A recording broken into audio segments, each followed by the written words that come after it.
காவல்துறை வந்து ஒழுங்குபடுத்தினா எங்க கூட்டத்துக்கு எங்க கட்சிக்கு வரக்கூடிய அந்த கூட்டத்துக்கு வரக்கூடிய தொண்டர்களை அவங்க வந்து விரட்டி அடிக்கிறாங்க அப்படின்ற ஒரு குற்றச்சாட்டை அவங்க தலைவர்கள் முன்வைக்கிறாங்க. இதெல்லாம் நீங்க சொல்ற நீங்க கேட்கிற கேள்வி. இது வந்து நாங்களும் பொன்முலா கண்ட கட்சி 36 ஆண்டுகளும் ஆட்சி செய்த கட்சி இப்படி எங்கேயுமே இப்படி தடை செஞ்சது கிடையாது. ஆக வேண்டுமென்றே திட்டமிட்ட ஆளுங்கட்சிக்கு ஒரு நீதி, எதிர்கட்சிக்கு ஒரு நீதியாக இருக்கக்கூடாது. ஆளுங்கட்சியுடைய முதலமைச்சர் வருகின்ற பொழுது கூட்டமே இல்லாத இடத்துல கூட ஆயிரக்கணக்கான காவலர்களை நிறுத்தி பாதுகாப்பு கொடுக்கிறாங்க. அதனால குறை சொல்ல, இருந்தாலும் அவர்களுக்கு எப்படி பாதுகாப்பு கொடுக்கிறார்களோ அதே போல இன்றைக்கு நாட்டு மக்களுக்கும் பாதுகாப்பை வழங்குவது அரசுடைய கடமை, முதலமைச்சருடைய கடமை, காவல்துறை கடமை.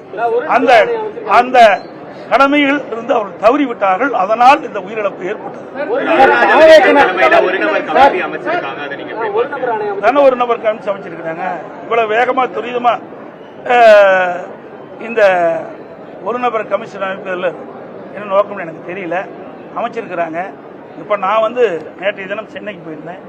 இரவு தான் 2 மணிக்கு தான் வீடு போயிருந்தேன். காலையில் எழுந்தவுடன் தான் வந்தேன். உங்க தொலைக்காட்சியில் பார்க்கின்ற செய்தி வச்சு தான் இந்த பேட்டியை நான் கொடுத்துட்டு.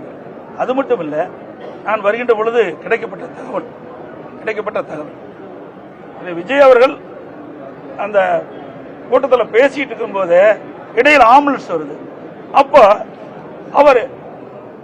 அவருடைய ஒரு கொடி பேரை சொல்லி இந்த கொடி கட்டிட்டு இவ்வளவு ஆம்புலன்ஸ் எதுக்கு வருதுன்னு கேட்கிறாங்க.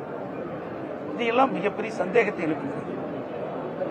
ஆக அயங்கி விழுதுன்னு அவருக்கு எப்படி ஆம்புலன்ஸ்காரங்களுக்கு தெரியும்? கூட்டம் நடத்துறாங்க, மேல இருக்கிறாங்க, மேல ஏறி பார்த்தீங்கன்னா எல்லாமே தெரியும். நானும் கூட்டத்தில் போய் 163 தொகுதிக்கு போயிட்டு வந்திருக்கிறேன். மேல இருந்து பார்த்தா எல்லாமே தெரியும். அப்படி முன்கூட்டியே பல ஆம்புலன்ஸ் விரைந்து சைலண்ட் ஒளியில் வந்துகிட்டு இருக்கும்போது அவர் சொல்றாரு, எதுக்கு இந்த ஆம்புலன்ஸ் வருதுன்னு அவர் அந்த கூட்டத்திலேயே பேசுறது தொலைக்காட்சியில் பார்த்தேன். இதெல்லாம் ஒரு சந்தேகம் இருக்குது. இதையெல்லாம் ஒரு முழுமையாக விசாரிக்கப்பட வேண்டும் என்பதுதான்.